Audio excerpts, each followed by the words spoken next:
यो देशलाई बचाउने भनेको अब एमाले नै हो। यो देशलाई बचाउने केपी ओली नै हो।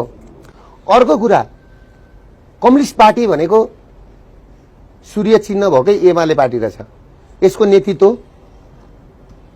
जो मेरो हजुरबुवा पनि हुनुहुन्छ केपी शर्मा ओलीले गर्नु भएको छ है। र तपाईलाई म एउटा कुरा भन्छु, तपाईको टिभीबाट सुन्नु पर्यो, मान्छेले बुझ्नु पर्यो। तपाईले केपी ओलीलाई चान्चुने नेता नसम्झिनुहोस्, किनभने आठराईको पानी खाएको, आठराईमा जन्मेको मान्छे हो। दुःख गरेर एउटा किसानको घरमा जन्मेको मान्छे हो क्या केपी ओली। सुख सयलमा हुर्केको मान्छे होइन। यो गणतन्त्रको लागि, यो प्रजातन्त्रको लागि, यो लोकतन्त्रको लागि 14 वर्ष जेल बसेको मान्छे हो।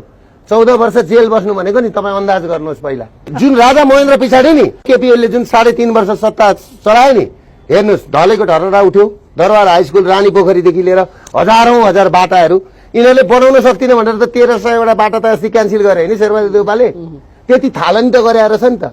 भनेपछि जतिखेर राजा महेन्द्र पछाडि नि यो देशमा विकासको खाखा खोर्ने मान्छे एउटा केपी ओली हो। प्रचण्डको पालामा एउटा विकासको केही तयारी भयो, ऊ पनि त प्रधानमन्त्री भयो नि 3 चोटि।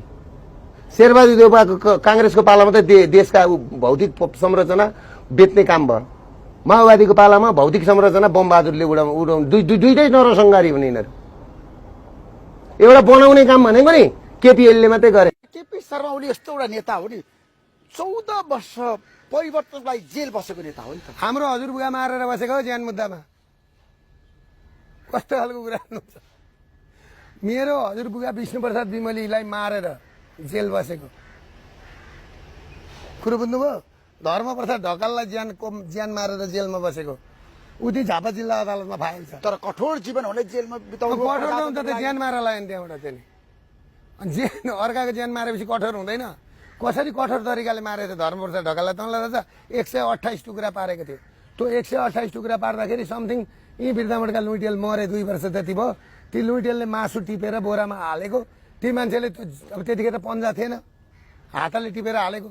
जीवनभरि चन्चाले भात खाएर मरे ती मान्छे।